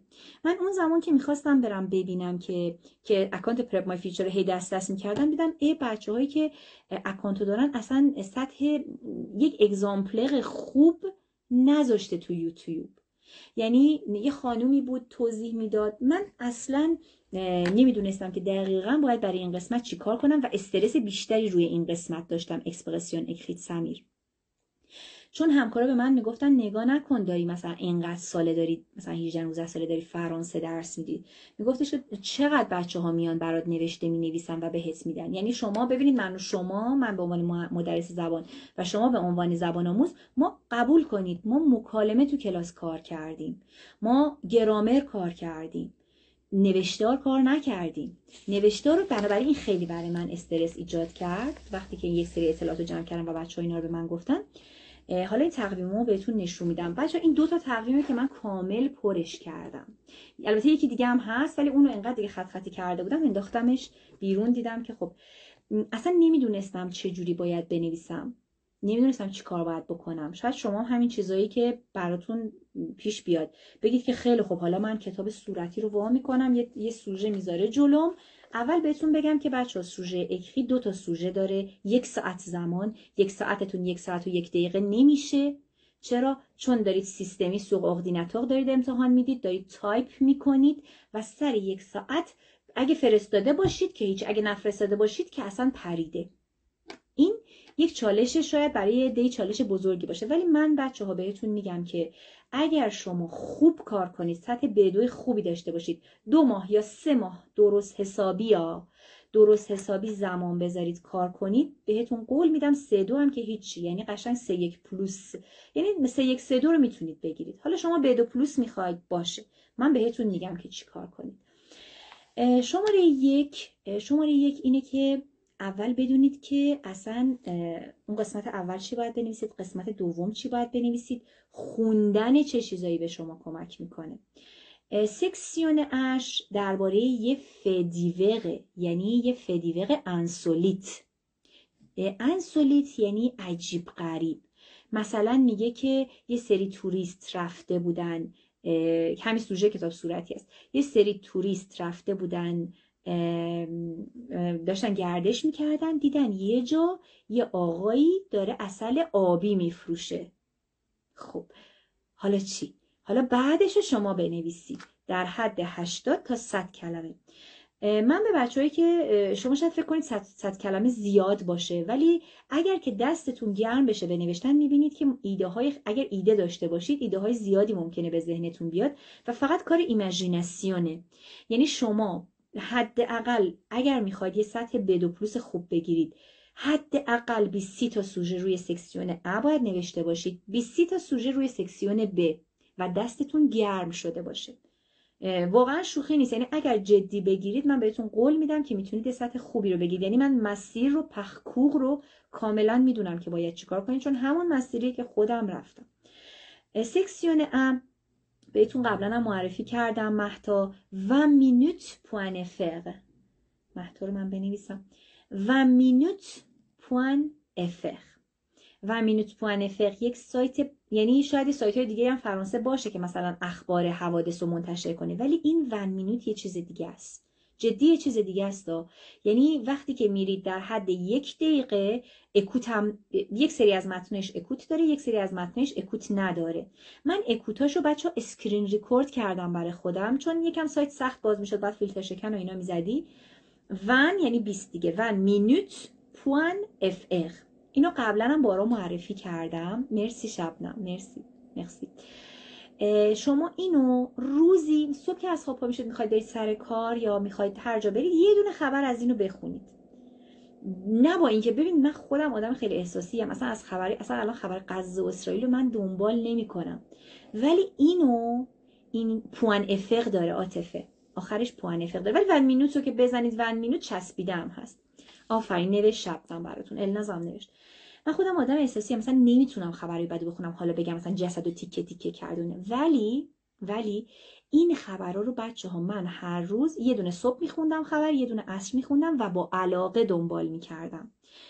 چرا؟ چون سعی میکردم خودم رو قاطی داستان نکنم و اصطلاحاتش برام جذاب باشه. و بهتون بدون اغراق میگم 3 یا 4 تا از اصطلاحاتی رو که به صورت اتانتیک تو این 20 مینوت پوان افق خونده بودم رو استفاده کردم. مثلا یک اصطلاحی که الان یادم میاد که خودم هنوزم خیلی دوستش دارم، مثلا میگفتیم که چشمهای خیره‌ای که حرفای زیادی برای گفتن داشت. اینو من تو متنای 20 مینوت پوان افق میخوندم. حالا این میتونه مثلا چشمای خیره میتونه استیل ژورنالیستیک دیگه. شما توی این قسمت اول اون کسی که این قسمت رو به شما داده هدفش این بوده که شما از استیل ژورنالیستیک استفاده بکنید. خب بعد میگفتش که چشمای خیره‌ای که حرفای زیادی برای گفتن داشت، مثلا چشایی که آب جمع میشه توش میگن حرفای زیادی برای گفتن داره. حالا این میتونه از خوشحالی باشه، میتونه از ناراحتی باشه. بنابراین شما این اصطلاح رو توی همه جور چیزتون میتونید استفاده کنید که حالا من اگه کلاس آمادگی تف بذارم برای اکسپرسیون اکریت، اصطلاحات طلایی که خودم جمع کردم اصطلاحات طلایی که خودم جمع کردم تو این 2 تا تقویمی که تو 3 تا تقویم، ولی خب دیگه سعی کردم خلاصش کنم تو این 2 تا تقویم، حتما بهتون میگم. مثلا میگفت les yeux embués qui en disent long. یه بار دیگه بهتون بگم، من اصلا اینو تا الان، یعنی تا وقتی که این و مینوس پوان فقه خوندم، اینو اصلا جایی ندیده بودم. خیلی برام اصطلاح جذابی بود. همون لحظه یاد گرفتم، ولی دیکتهش کم سخت بود. دیکتهش رو تمرین کردم. و یه چیزی بهتون بگم بچه‌ها، من دفعه اولی که مینوشتم روی تقویم مینوشتم، یعنی مثلا تو نوشتاری مینوشتم، چون عید نوروز بود و اینا، اصلا معمولا خونه نبودیم، من تو راه همینطور برای خودم ایده هایی که به نظرم میومد مینوشتم. ولی بچه‌ها نزدیک امتحان که شدید، مثلا یه ماه مونده به امتحانتون، دیگه شروع کنید با کلویه کار کردن. چون شما که برید امتحان بدید، بهتون میگه که مثلا روز امتحان میاد بهتون میگه که میگه کلویه رو میخوای چیکار کنم برات، زبان فرانسه کنم یا انگلیسی اینترنشنال بکنم یا کیبورد مجازی میخوای. بچه‌ها با کیبورد مجازی هم امتحان دادن، ولی سرعت رو میاره پایین‌تر. من کیبورد فرانسه کانادا باز یکم فرق میکنه کلویش. با هر کدوم بچه‌ها از الان کار کنید. اگر میخواید 3 ماه دیگه امتحان بدید، از همین الان با کلویه کار کنید، دستتون روون باشه، بدونید ویرگول کجاست، بدونید اسمش چیه، بگید پرانتز کجاست و تمام چیزایی رو که اکسانا کجان. اکسانا، چون دیکته هم یه قسمت نمره آور امتحان اکسپرسیون اکریت هست. بعد ببینید مثلا من این اصطلاح رو لزیو آمبوی کیاندیزلون رو خیلی خوشم اومد و خب به جای اینکه بگیم مثلا آمپلور یعنی در حال گریه است، مثلا بچه‌شو پیدا کرده حالا آمپلوره، من دیگه نمیگفتم آمپلوره، میگفتم لزیو آمبوی کیاندیزلون. بعد اون روزنامه نگار، مثلا اون کسی که داره تصحیح می‌کنه میگه اوه مثلا سطحی، در صورتی که خب بچه‌ها حقیقت اینه که نه من نیتیوم نه شما نیتیوید و ما این اصطلاحات رو تا نخونیم یاد نمیگیریم دیگه. باید یه جای خونده باشیم که سطح دایره لغاتمون رفته باشه بالا. این و مینوت پوان فقه رو پس بهتون پیشنهاد میکنم. من برای خودم بچه‌ها یه کانال تلگرامی هم فقط برای خودم، یعنی مثلا به جای اینکه دفترچه یادداشت بذارم کنار، علاوه بر این تقویمایی که اصطلاحات طلاییمو توش یادداشت میکردم، یه تقویمی هم گذاشته بودم کنار. مثلا بیرون بودم میدیدی حالا مثلا وقت دارم یه ون، مثلا دنبال بچه‌ام رفتم وقت دارم یه ون مینوت پوان فقه رو نگاه میکردم، یه جمله جذاب میدم مثلا تیکه تیکش کرد، مثلا جملات چیز دیگه، جملات مثلا کریمه دیگه. این اصطلاح اوش جالبه، به جای اون اصطلاح سطح پایینه استفاده کنم، این اصطلاح سطح بالا رو، مثلا به جای اینکه بگم لپولیسیه بگم لزانکتور، خب، یا مثلا به جای اینکه بگم لپولیسیه بگم لزوفیسیه دو پلیس. اینا شاید برای شما الان ساده به نظر برسه، ولی شما وقتی سینونیم کلمات رو بدونید خیلی به کارتون میاد. یا مثلا این سینونیمی کلمات خیلی استفاده میشد تو اکسپرسیون اکریت، خیلی استفاده. مثلا به جای اینکه بگید مثلا بگید فایر فایتر چی میشه، پمپیه، میگید به جای پمپیه میگید لساپور پمپیه، یا میگید لسوکوریست. شما اگه سینونیم این کلمات رو بلد باشید، یک بار بگید لسوکوریست، یک بار بگید لساپور پمپیه، یک بار بگید لسولدادو فو، یعنی سربازای آتش که اسم دیگه پمپیه هست. خب ببینید چقدر متنتون جذاب میشه. این چیزاییه که توی این قسمت رعایت کردم. بعد یکم دستتون گرم بشه میبینید که دلتون میخواد بیشتر از 100 تا کلمه هم بنویسید، ولی این کارو نکنید. میگم من تو کلاس با بچه‌ها کار میکنم که شما رعایت کنید، چون زمان ندارید، چون زمانتون 1 ساعت بیشتر نیست. و یک نکته که حالا نمیدونم الان واقعا جاشه دیگه کم کم بهتون بگم، تجربه من تو آزمون بود. بله، سینونیم، دوباره یک بار دیگه سینونیم کلمات برای نوشتن قشنگتر اینه که این شمارش معکوس، مثلا ببینیم الان من تو لایو نشستم دیگه، خب اگر می آورد که مثلا الان 29 28 27 26 اینطوری زمان عقب برمیگشت، من استرس میگرفتم و این یه کوچولو من نمیدونستم که امتحان اینطوریه. یعنی قراره که زمان بیاد رو مانیتور من که دارم تایپ میکنم، زمان به حالت قرمز رنگ اون گوشه بالا سمت راسته و همینطور به حالت معکوس برمیگرده. برای بچه‌هایی دارم میگم که تازه میخوان برن امتحان بدن و این شاید من یه طوری سعی کردم برنامه‌ریزی، یعنی کلا یه طوری تمرین کرده بودم که 5 دقیقه مونده بود تموم کنم. یعنی اولاش دستم تایپم اونقدر تون، تایپم خب خوب بود بچه‌ها. من حالا اینو به عنوان معلم فرانسه میگم تایپم، چون من چندین سال خب کلاس آنلاین دارم، تایپم اوکیه. ولی شمایی که میخوای 3 ماه دیگه امتحان بدی، اول برو کلویه کار کن. اول یعنی شروع کن به نوشتن با کلویه و همون کلویه رو تو فرهنگ سینا برات اوکی کنن که مثلا ویرتوئل باشه. یکی از بچه‌ها که مالزیه میگه ما فقط اینجا کلویه ویرتوئل داریم. یعنی چی؟ یعنی شما مثلا وقتی که میخواید با موبایل تایپ، تصویر من هست که من ادامه صحبتامو بگم خدمتتون. صدا و تصویر منو دارید؟ یه مثبت بذارید ببینم هستید. پلوس، یه پلوس بذارید بچه، پلوس بذارید. هست. بونژور احمد. وی بچه صدا و تصویر من اگر هست بفرمایید که من ادامه صحبتامو بگم. نمیدونم چون الان یه لحظه دوربینم قطع شد. اوکیه؟ خب مرسی. خب مرسی از همه. خب ببینید، پس با کلویه شروع کنید به کار کردن. این سکسیون اش. برای سکسیون ب بچه ها من یک زبان آموزی اومد، دارم میبینم عزیزان که میذارید، مرسی. یک زبان آموزی اومد، بعد به من گفتش که من چجوری باید بنویسم. گفتم تو اول باید 3 تا ایده تو داشته باشی تو سکسیون ب. سکسیون ب یک متنی میدن که توی روزنامه توی اختیکلی نوشتن، مثلا میگن که l'uniforme est obligatoire dans la maison. ببخشید l'uniforme est obligatoire à l'école. مثلا میگن که c'est bien que l'uniforme est obligatoire à l'école. میگن چه خوبه که مثلا یونیفرم تو مدارس دبستان ها، تو اکولا اجباری باشه. این خوبه یا بده؟ شما میتونید نظر مثبت داشته باشید، میتونید نظر منفی داشته باشید، میتونید نظر پخسیلمان داشته باشید، یعنی بگید که من تقریبا باهات موافقم. شما اینجا باید 3 تا ایده بنویسید حداقل، که 3 تا ایده، من خودم فقط 3 تا ایده رو گسترش دادم که یکی از این 3 تا ایده مثلا میتونه که میگم اینا رو من اصلا واقعا الان جاش نیست که انقدر ریز راجع به صحبت کنم، چون خیلی یه قسمت مورد علاقه من بود اکسپرسیون اکریت راجع به صحبت بکنم. این 3 تا رو ببینید، من این چیزایی که دارم بهتون میگم و خودم به مرور پیدا کردم، یعنی دقیقا نمیدونستم، رفتم تمام اتاق صنایع بازرگانی پاریس هر چی که درباره اکسپرسیون اکریت گذاشته بود گوش دادم، نوشته هاشون رو نوشتم. اونجا فقط یک نمونه اگزامپلر اعدو گذاشته بود. من اعدو نمیخواستم، من سطح بالاتری رو میخواستم و چیزی رو که متوجه شدم، حالا به صورت کلی میگم، اگر قسمت شد براتون کلاس آمادگی اکسپرسیون اکریت گذاشتم، ان شاءالله اونجا صحبت میکنم. چیزی که برای اونها شدیداً اهمیت داره اینه که شما ایده هاتون به هم وصل باشه، نچورل نوشته باشید و اینکه از کلمات متنوع وقیه و استفاده کرده باشید. و همچنین 3 تا باز از تجربه یکی از زبان آموزام که با ممتحن در واقع امتحان تف کلاس برداشته بود، ایشون بهش گفتش که ما اصلا اول و آخرش رو به اون شکل نمیخونیم. یعنی شما لازم نیستش که تاریخ بنویسید، اینا دیگه تو نامه مهم نیست، تو این نامه مهم نیست.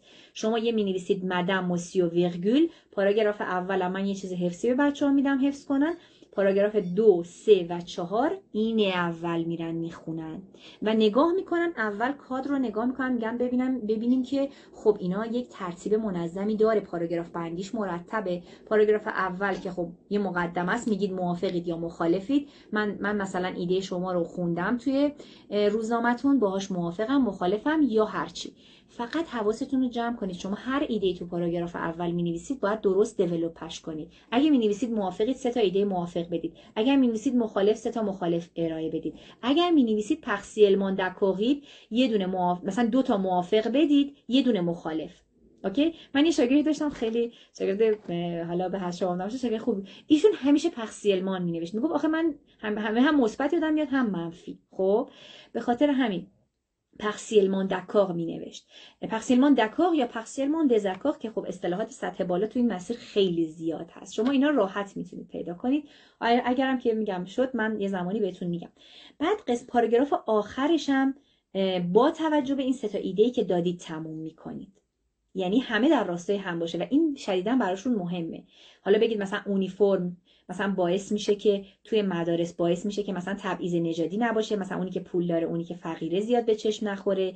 آمارا نشون داده مدارسی که اونیفرم، خب حالا این پاراگراف بعدیتون میتونه باشه، آمارا نشون داده مثلا کسایی که اونیفرم استفاده میکنن تو مدارس مثلا راندمان بالاتری دارن. اینا مثلا از الکی از خودتون مثلا میتونید 60% مثلا لغوشخش رسانت اینو گفته، یا مثلا لغوشخش لنوول روشرش سولون لنوول روشرش که خب این مال B2 ولی من سطح 3-1 3-2 هم بلدم بهتون میگم.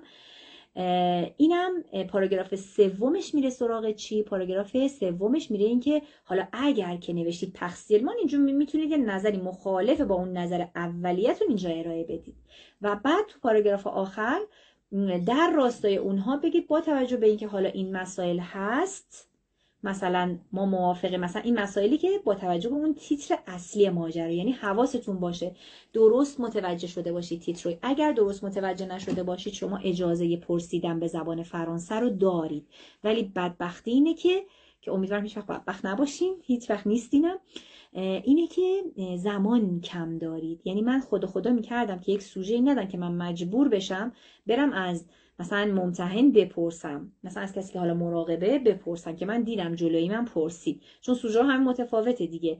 مثلا میگم بچه‌ها اگر شما حداقل 30 یا 40 تا سوژه کار کرده باشید مطمئن باشید به این مشکل بر نمیخورید. مثلا یه سوژه بود که مثلا دوغو، من الان دارم بهتون میگم دوغو میگفتم خدایا دوچرخه است چیه لدوغو، بعد به محض اینکه زدم مثلا خطر این دوغو توی جاده ها دیدم منظورش موتورسیکلت. خب بابا مثل آدم بنویس موتورسیکلت، چرا می‌نویسی دوغو؟ ببینید چقدر ممکنه زمانتون از این، حالا من اینم بهتون گفتم خب شاید مثلا برای شما مثلا این سوژه شبیه این بیاد. دوغو یعنی موتورسیکلت منظورشه، درباره خطرات موتورسیکلت در جاده ها مثلا گفته بود. این هم از اکسپرسیون اکریت صحبت زیاد هست، ولی منبعی که شما میتونید استفاده بکنید سوژه به سوژه باید کار بکنید، 20 تا سوژه حداقل روی اون و با توجه به اون بزنید تو اینترنت ایده بگیرید خودتون بنویسید و مینوت پوان فقر رو فراموش نکنید. کلماتی که مربوط به کریم هست رو به شما آموزش میده و برای خودتون مثل من یا یک کانال مثلا یه چیز جداگانه یا تو نوتاتون بنویسید، یا مثل من ببینید من هفته آخر علاوه بر اینکه 1 ساعت می اومدم در روز به خودم وقت میدادم که فقط 1 ساعت ها و 5 دقیقه کمتر که مثلا اگه استرس منو سر امتحان گرفت یا مثلا اگه سر صدایی شد من بتونم اینو متخیزش بکنم. این که نگاه کنید من دونه دونه جلسات آخر اومدم سوژه هامو چیکار کردم. مثلا سوژه اون کتاب آبیه هست که سوژه ها رو نوشته، فقط اونم سوژه داده یک متناش اصلا بدون نیست، یعنی متناش فقط ایده هاش خوبه، اگر نه من متناش رو اصلا دوست نداشتم. یک کتاب تف آبی رنگ هستش که آقای انگلیسی زبانیه که نوشته. آفرین بچه ها، شبنم تونتون داره براتون می نویسه ها.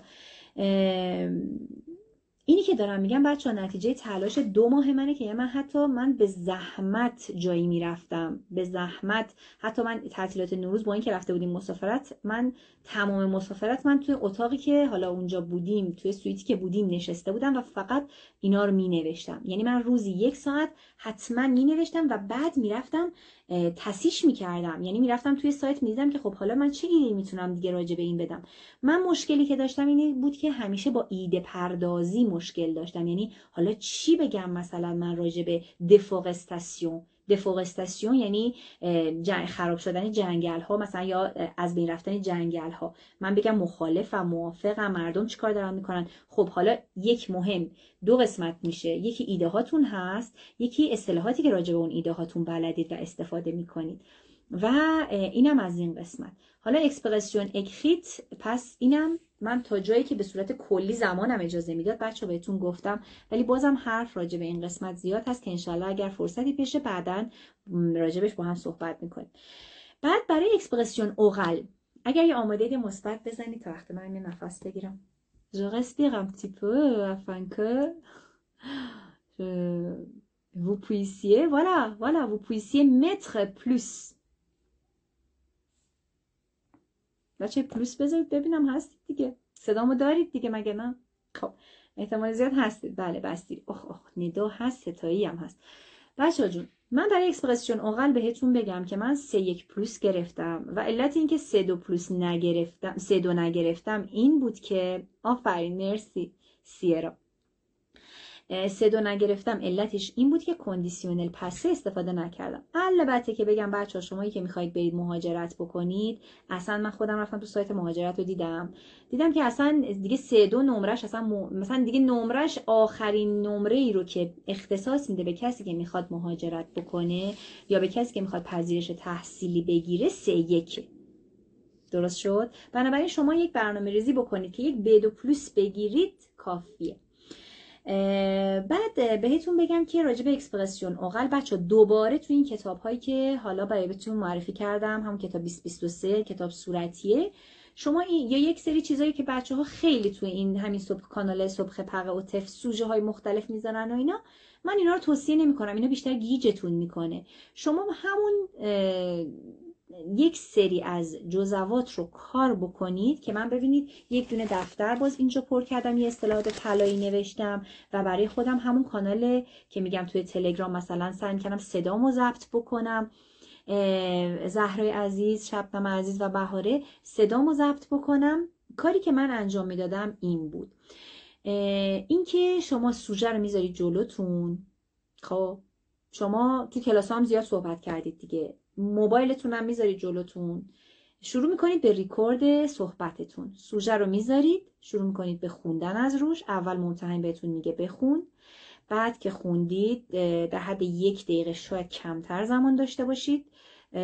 باز همون زبان آموزم که تو مالزی بود میگفت به من کاغذ قلم میدن ولی به من ندادن، چون 10 نفر دیگه پشت در منتظر بودن. 1 رو بیشتر طول نمیکشه. قسمت اولش 5 دقیقه است، قسمت دومش 10 دقیقه، نهایت دیگه با جمع کردن همه چی 20 دقیقه تمومه. یعنی شما بعد 20 دقیقه مطمئنا از اتاق رفتی بیرون. خب پاسپورتتون هم که بهتون گفتم دیگه یادتون نره ببرین، و اون برگه‌ای که یه هفته قبل امتحان براتون میفرستن پرینت کنین، این دوتا باید همراهتون باشه، پاسپورت و اون برگه پرینت. میرید داخل اتاق میشینید. فرهنگ سینا که من رفتم بسیار بسیار بسیار، هر چقدر که بگم بسیار خوش برخورد بودن، استرس منو باعث میشد کاهش بدن. بعد یه سوژه میذارن جلوتون، شما همین کارو شبیه سازی کنید برای خودتون. من صدامو ضبط میکردم بچه‌ها، دوباره گوش میدادم. مثلا میگفتم سکسیون ب حالا 10 تا سوال بپرس، شروعشو چجوری شروع کنم که من تو کلاس اکسپرسیون اوغل حتما بهتون میگم. یک سری چیزای اصطلاحات طلایی خاص هست که شما میتونید ببینید. شما باید تو این قسمت سکسیون 10 تا سوال بپرسید دیگه، درسته؟ بچه‌ها تون میان میگن که ما این 10 تا سوال رو این شکلی حفظ می‌کنیم، می‌پرسید. نه این مهم نیست. مهم چیزی که برای اون در واقع کسایی که دارن به شما نمره میدن اینه که شما یک آنونس مجله، روزنامه یا اینترنت رو که می‌بینید زنگ میزنید و وووایه می‌کنید، بتونید از پسش بر بیایید، بتونید نچوغل جوابشو بدید. یعنی چی نچوغل؟ یعنی اینکه مثلا میگم یه آنونس، من اتفاقا امروز صبح با یکی از بچه‌ها داشتم کار میکردم، لوکور دو پونی بود، لوکور دو پونه، حالا میگن لوکور دو پونه، یعنی کلاس همین اسبای کوچولو هستش که برای بچه‌هاست، کلاس اسب سواری برای آنفان ها بود. شما زنگ میزنید 10 تا سوال میپرسید، باید حواستون باشه که اخسوژه نشید. یعنی چی اخسوژه نشید؟ یعنی اینکه مثلا تو آنونس نوشته برای بچه‌های 3 تا 5 ساله، بعد شما زنگ میزنید میگین که مثلا من 35 سالمه، خب میتونم شرکت کنم؟ بچه‌ها اینطوری یه پوان منفی میخوره کنار چیزتون، یعنی اخسوژه میشید، قشنگ اخسوژه میشید. شما باید حواستون باشه که البته اون خانومی که من رفتم پیشش امتحان دادم سارانامی بودن، گفت منو سارا صدا بزن. تو سکسیون ا که اصلا لازم نیست سارا بکنید، تو سکسیون ا فقط باید وووایه بکنید. من البته میگم توی جلسه اول و دوم کلاس مکالمه آمادگی تفهم تمام اینا رو دونه دونه جزئیات توضیح میدم، چون واقعا توی الان نمیگنجه، همین الانم یه رو بشاره. یعنی من قشنگ توضیح میدم که عزیزان شما باید چیکار بکنید.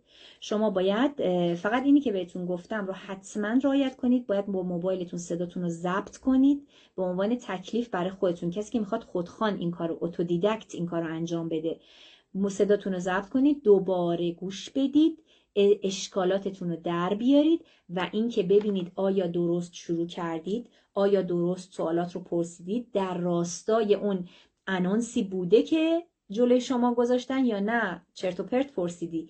مثلا میگم اگر درباره یک کار هست، من مثلا یک اصطلاحی که همیشه به بچه‌ها میدم درباره قیمت پرسیدنه، چون تو 80% آنونس‌ها شما میتونید قیمت بپرسید، اما مثلا یک آنونس کاره، یعنی شما باید برید کار پیدا کنید. خب بعد شما نرید، یا مثلا یک کار بنوله، وای خدای من، مثلا یک کار بنوله یعنی یک کار مجانی، شما باید یک کار مجانی انجام بدید. فکرشو بکنید شما زنگ میزنید میگید که خب تو این کار بنوله چقدر به ما پول میدین یا قیمتش، مثلا قیمتش چقدره، خدا مرگم. یعنی اگر که چنین چیزی باشه واقعا اخسوژه شدید. من ممتحن بودم قشنگ میذاشتم یک منفی گنده میذاشتم جلوی اسمتون.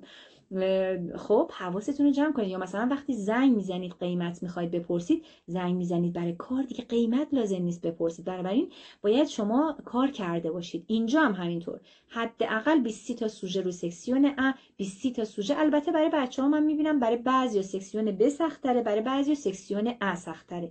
توی سکسیون ا همونطور که میدونید باید وووایه کنید و سوالاتی رو که میپرسید باید متنوع باشه. مثلا اگر یه جا نگاه کنید، الان اینجا سیرا براتون نوشته auriez-vous la gentillesse، یا مثلا auriez-vous l'amabilité de me préciser، اینا سطحاتون رو میبره بالاتر. شما من اولین کاری که بهتون میگم بکنید، میگم خودتون سوالایی که به ذهنتون میاد و اگر اصلا تا حالا کار نکردید روی کاغذ بیارید، اما اگر یه کوچولو کار کردید دیگه روی کاغذ نیارید و بپرسید، صداتون رو ضبط کنید، حالا برگردید گوش بدید و من سعی میکنم سوالات خودتون رو سطح بالا کنم. البته من تو کلاسایی که تا الان کار کردم، یعنی شاید من تقریبا 2 سال و نیمی هست که کلاس گروهی نذاشتم اصلا و فقط کلاس خصوصی داشتم. من برای بچه‌هایی که خصوصی میان میگم تو اول سوالات تو از من بپرس، من ببینم سطح زبانی و چه جور سوالایی استفاده میکنی، حالا سوالای خودتو ببرم سطح بالا، سوالای خودتو بیارم مثلا سطح، اگر سطح B1 یه جوری بهت یاد بدم که تو اینو سطح مثلا B2 پلوسش کنی. مثلا الان نگاه کن این سوالی که الان سیرا نوشته بود، خب اوغیوو، خب سوال خیلی خوبیه، کندیسیونل پرزانه، این خیلی خوبه. این اگر شما مثلا میگید که ژوپو، به جای ژوپو بگی ژوپوغه، اینا رو من میگم ریزنکاتش رو الان واقعا جاش نیست بگم. پس این شد سکسیون ا که وووایه میکنید. حالا برای یه عده بیشترین زبان آموزایی که با من مراجعه کردن، سکسیون ب براشون دچار اشکال شده بود. من چون هنوز تجربه آزمونم هم نگفتم و سکسیون ب دچار اشکال شده بودن. خب بعد این سکسیون به اینطوریه که بچه‌ها باید اونجا به من گفت همین ممتحن که منو سارا صدا بزن. اینجا دیگه شما باید توتوایه کنید، یه اشانج امیکل هست، یعنی شما باید فکر کنید پیش دوستتون نشستید، حالا میخواد قانعش کنید نه بابا بیا دیگه، نه بابا بیا دیگه، این فقط نه بابا بیا دیگه، یا مثلا 5 تا اصطلاح یاد بگیری بری بگی نه بیا نه بیا نه بیا، نه این نه. بعد بچه‌ها من یه چیزی هم رو سکسیون ا بهتون بگم، حرف برای سکسیون ا و ب خیلی دارم. سکسیون ا بچه ها همینطور نباید خشک بشینن، مثلا ساعتش چند تومن هست، کی میتونیم بیایم بچه‌مونم بیاریم، نه اینجوری نه. شما باید طبیعی، ببینید من روی نچورال بودن تاکید میکنم، شما باید رکسیون داشته باشید. مثلا میگه که ساعت 8 تا 10 پنجشنبه است، اوه چه بد، من بچه‌مون ساعت کلاس داره. ببینید این رکسیونا هم یه قسمت نمره آور سکسیون ا. از این سکسیون هم میگذرم دیگه، حرف هنوز خیلی هست اینجا بچه، واقعا تو این لایو نمی گنجه. بعد توی قسمت سکسیون ب بچه باید چی کار کنید؟ باید روی سکسیون ب طرفو قانع کنید. یعنی چی طرفو قانع کنید؟ به چی شما نگاه میکنن؟ به این که شما ارگومان بیارید. یکی از چیزایی که خودشون شدیدن، خود کسایی که ممتحنن و حالا توی یوتیوب و اینا لایو گذاشته بودن من دیدم، میگفتن که ما میخوایم که ما ممتحن رو میذاریم که به شما کمک کنه شما رو به حرف بیاره و ما ببینیم شما چه جور سطح زبانی استفاده میکنید و به اون نمره بدیم. دقت کردین؟ یعنی به این سطح زبانیتون نمره میدن بچه‌ها که شما استفاده میکنید و ممتحن هدفش اذیت کردن شما نیست، هدفش این نیست که شما رو سطحتون رو بکشه پایین‌تر، هدفش اینه که شما رو پریچهر به حرف بیاره. درست شد؟ پس چیکار میکنید توی این قسمت؟ توی این قسمت شما بچه‌ها روی ارگومانا باید کار کنید. و روی اصطلاحات طلایی، اصطلاحاتی که مربوط به شروع شدنشه که من به صورت کلی باز بهتون میگم. اصطلاحایی که باید تمومش کنید و من آماده براتون دارم که 80% ماجرا کار میکنه. متنی رو که شما باید بگید، یه پرزنتاسیون اولیه هست که بسیار مهمه. شبنم، مرسی شبنم گل، زحمت میکشی و نگین. یک پرزنتاسیونتون خیلی اهمیت داره که چجوری اون سوژه‌ای رو که دیدید حالا برای طرف پرزنته کنید که بعد اون طرف بهانه میاره، میگه مثلا یکی از بهانه‌هایی که خیلی رایجه میگه که نه من مثلا میخوام با خانواده‌ام باشم این ویکند. میگه arrête, t'es toujours avec ta famille le week-end, histoire que tu puisses être efficace pour toi-même et pour ta famille. Histoire que یعنی به خاطر اینکه برای خودت و خانوادت مفیدتر باشی باید بیایی و استفاده کنی. تو toujours débordé, tu n'as pas le temps pour toi-même. میگیم تو همیشه دبورده ای، همیشه خیلی سرت شلوغه، هیچ وقت برای خودت نمیذاری. پس بهتره که بیای این ویکند رو با هم دیگه با دوستا بریم، مثلا بریم مثلا بالون سواری، بریم فلانجا. بعد میگه که نو سه دانژرو، نه خطرناکه. مثلا حالا من این عقت اصطلاح خوبیه که میتونید استفاده کنید. مثلا میتونید بگید که ته ان اسپسیالیست دز اکسکوز بیدون. میگه تو یک خیلی اکسکیوز از اون اسپسیالیستایی، از اون متخصصایی که هی میخوای بهانه‌های الکی بیاری. خب بعد اصطلاحی رو که توی قسمت اول من به شما میگم استفاده کنید، یک اصطلاحیه که یه سری اصطلاحی که بهتون میدم حفظ کنید. مثلا میگیم arrête یا alors tu sais bien que alors écoute گوش کن. این چیزا رو اولش میذارید، بعد میرید سراغ آرگوماناتون که با توجه به متن، که با توجه به سوژه هست. اینم از این قسمت. در این قسمت هم شدیداً بهتون پیشنهاد میکنم صداتون رو ضبط کنید، گوش بدید و ایراداتتون رو در بیارید و اصطلاحات طلایی یا سطح بالایی رو که بلد هستید رو سعی کنید استفاده کنید. من اصطلاحاتی رو که مثلا ببینید اگر کسی کندیشنل استفاده کنه، سوبژانکتیو استفاده کنه، بعد دیگه سوبژانکتیو و کندیشنل خیلی مهمه. اون کندیشنل مثلا من خودم کندیشنل پس رو یه اصطلاح یاد داشتم ولی فرصت نشد اونو استفادهش بکنم. اگر از این اصطلاحات ساده که من یه بار یکیشو بهتون گفتم، مثلا میخوایم بگیم که اگزاژره نکن، اینقدر دیگه مثلا اگزاژره، اینقدر دیگه بلوف نزن، اینقدر دیگه اغراق نکن، مثلا سخت نیست. ce n'est pas la mer à boire, il faut pas pousser mémé dans les orties.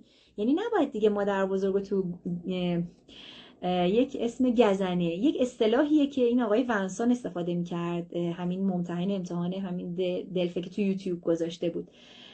نگاه کنید، faut pas pousser mémé dans les orties. من قبلا هم تو قسمت‌های تفهم گفتم، یعنی اینقدر اغراق نکن. این یه اصطلاح سطح 3-1.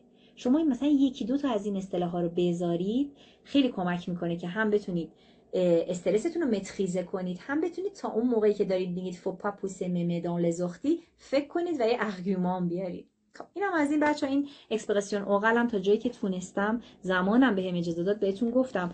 من یک دو تا نکته راجع به تجربه آزمون خودم بهتون بگم که شدیداً شوکم کرد، که فعل صحبتام شاید بهتون گفته باشم بچه‌ها، خیلی وقت گذشت.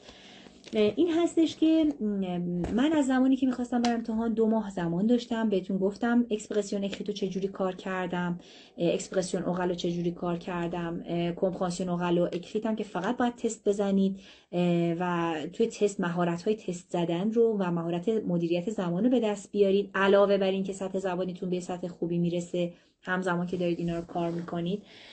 و اون چیزی که منو شوکه کرد، یکی این زمان بود که حالت معکوس داشت روی مانیتورم و خیلی به من استرس وارد میکرد.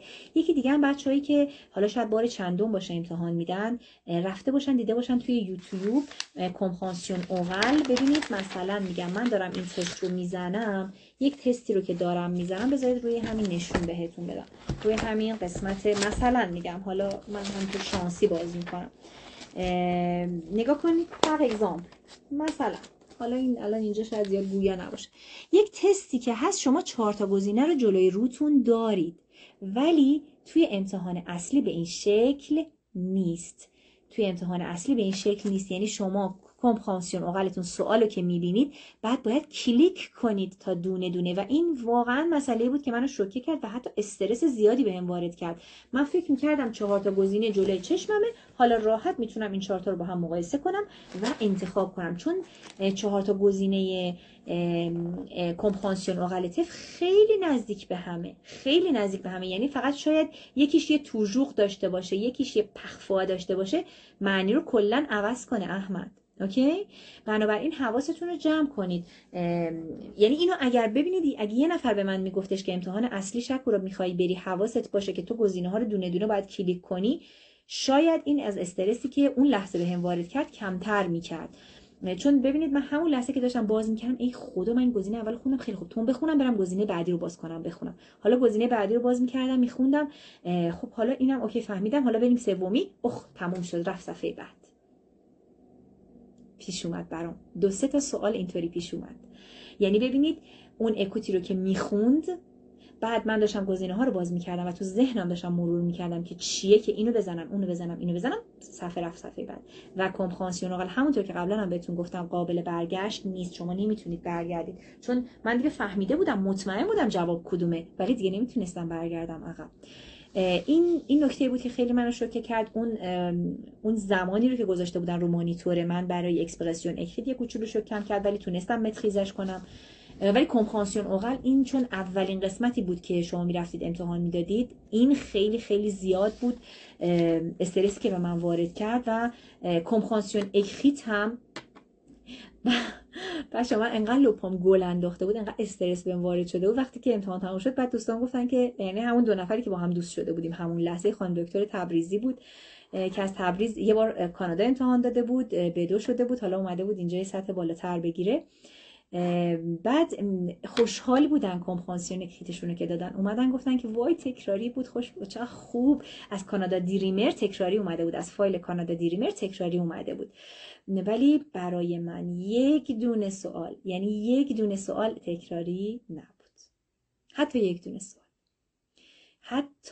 دونه سوال تکراری نبود. گفته بودم بذاریم معلم فرانسه هست بذار قشنگ حالش رو جا بیاریم که من یک B2 معمولی گرفتم. بچه‌ها من یه تجربیات دیگه هم دارم. همین یکی از عزیزان تعریف میکرد، میگفتش که خانومی خودش اصلا فرانسوی بوده، رفته امتحان TOEFL شرکت کرده، بدون اینکه آمادگی قبلی داشته باشه شرکت کرده، 3-1 گرفته. یعنی چی بچه‌ها؟ یعنی اینکه این آزمون علاوه بر زبان شما نیاز به تمرین داره. کمپرهانسیون اکریتش مخصوصا کمپرهانسیون اکریت، کمپرهانسیون اوغلش نیاز به تست زدن زیاد داره و مهارت‌های تست زدن رو شما باید به دست بیارید. خب بچه‌ها من خیلی صحبتمو طولانی شد، معذرت می‌خوام که تا این زمان نگرتون داشتم.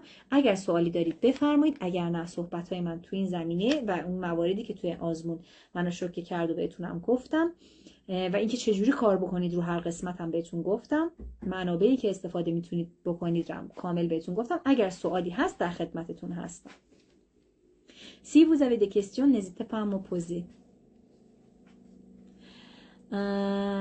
خب مونا جان ببین، عملا باید این قسمت باید آسونتر بشه، یعنی خودشون هدفشون اینه که سوالاتو استانداردتر بکنن، آسونتر بکنن، به خاطر همین تعداد سوالاتو کمتر کردن. قبلا مثلا کمپرهانسیون اوغل 40 دقیقه وقت بود 60 تا سوال، الان شده 40 دقیقه وقت فکر کنم 50 تا سوال یا همون 40 تا سوال. Je vous en prie. Si vous avez des questions. خود فرانسه oui voilà oui Mona tu as raison. بله یه خانمی میگفتش که اصلا بدون اینکه آمادگی زبانی داشته رفته یک 3-1 معمولی گرفته. خب اگر عزیزان سوالی هست، من اسامی رو این جلسه رو هم یادداشت کردم برای اگر بچه‌ها دیگه سوالی دیگه ندارید من در خدمتتون هستم.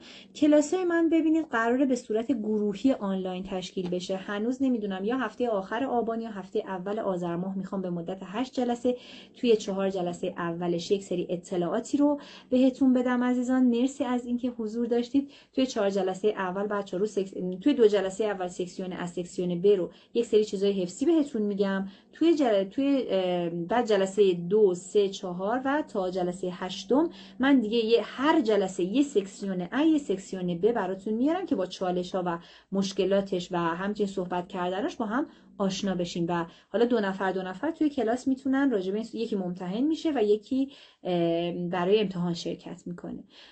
امیدوارم که بله براتون ببینید عزیزان حسین امیدوارم که راه رو براتون روشن‌تر کرده باشم از استرسایی که ممکنه تو این آزمون، چون میدونم برای بچه‌هایی که میخوان مهاجرت کنن، برای بچه‌هایی که پذیرش تحصیلی میخوان بگیرن چقدر استرسای دیگه‌ای هست. سعی کردم روی این قسمت، یعنی خیلی وقت بود بهتون قول داده بودم که این کار بکنم، محقق نشده بود تا اینکه تو این 2 تا لایوی که در واقع نزدیک شاید 1 ساعت و نیم دیروز بود، 1 ساعت و نیم امروز، نزدیک 3 ساعت انگار ما کارگاه آموزشی داشتیم که شما به صورت کلی با همین مواردی که راجع به طب هست آشنا بشید. حالا اگر سوالات ریزتری داشتید میتونید دایرکت بدید، یا اگر هم سوال داشتید الان در خدمتتون هستم. در غیر این صورت مرسی بوکو، مرسی d'être venu et à la séance prochaine. و دیگه با لایف های مکالممون بچه‌ها من دوشنبه شب‌ها همچنان ساعت 22 شاید بیارم دوشنبه ظهرها، چون ببینید این مونا مثل ادمین برای من کار میکنه، همه لایوها حضور داره، چون بچه‌ها جون میبینم که ظهرها خیلی بهتر هست. بله حتما هست. کتابای اکسپرسیون، کتابای کلر رو میگید، اکسپرسیون اوغلا رو میگید. اکسپرسیون اوغلا ببینید من خودم حقیقت تو کلاسام باهاش کار نکردم، خود دیدم کتاب روها، ولی تا حالا اینکه بگم یک روش خاصی رو اکسپرسیون رو پیاده کردم نه، بنابراین هیچ نظری نمیتونم راجبش بهتون بدم. فقط اینکه به صورت کلی من یه بار میخواستم اکسپرسیون اکریت همین کتاب با بچه‌ها کار کنم، دیدم به دلم نمیشینه، نمیدونم، خب هر کسی یک روش رو میتونه کار بکنه، من دیدم نمیتونم با اون روش کار بکنم. کتاب اکسپرسیون اوغل من اگر که بگید مثلا به من بگن که حالا مادام سنم یا شکر بیا از این کتاب استفاده بکن، من اکوتش رو میذارم گوش میدم، برای خودم خلاصه میکنم. حالا اگر که برید سوالاتش هم بزنید که چه بهتر. ولی همیشه اینو در نظر داشته باشید که شما حالا نمیدونم خانم هستید یا آقا مومو، از آخر کتاب که ترانسکریپسیونش هست بدون شک استفاده کنید. یعنی یکی از روش‌های بسیار مفید کمپرهانسیون اوغل اینه که شما اکوتو بذارید، بنویسیدش کلمه به کلمه، اون جاهایی رو که بلد نیستید زیرش رو خط بکشید، مثلا ببینید من اینو نفهمیدم مثلا میگم این قسمت، بعد میرید آخر کتاب از ترانسکریپسیون در میاد این چه چیز آسونی بوده من شنیده بودم و متوجه نشدم. این روش کمپرهانسیون اوغل کار کردنی و اگر بتونید به این روش کار کنید خیلی خیلی میتونه موثر باشه در کمپرهانسیون اوغلتون. ولی این که بگم مثلا خط به خط، حالا من میگم حتی ساختار کتابای اکسپرسیون تو ذهنم هست، ولی من تا حالا تو کلاس کار نکردم باهاش که بتونم نظر خاصی یا تجربیات خودمو که بچه‌ها چجوری باهاش بالا اومدن و بهتون بگم. فقط از ساختار اصطلاحات استفاده کنید، از خلاصه نویسی، خلاصه گویی کوتاهی نکنید که این بسیار بسیار به توی قسمت کمپرهانسیون اوغل، کمپرهانسیون اکریتتون کمک میکنه. بله اگر سوال دیگه ای هست در خدمتتون هستم. بین لایو چند تا آقای جعفری نامی هم بود فکر کنم سوال پرسید. اگر سوالی هست در خدمتتون هستم، اگر نه دیگه ببندم، الان اینستاگرام منو میندازه بیرون.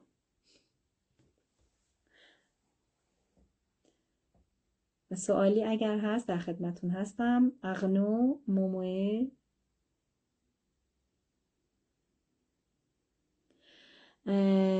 خصوصیام اینو خصوصی از من بپرسید، من بهتون میگم. ببینید بچه کلاس 1 ساعت و نیم 550,000 تومان هست در حال حاضر.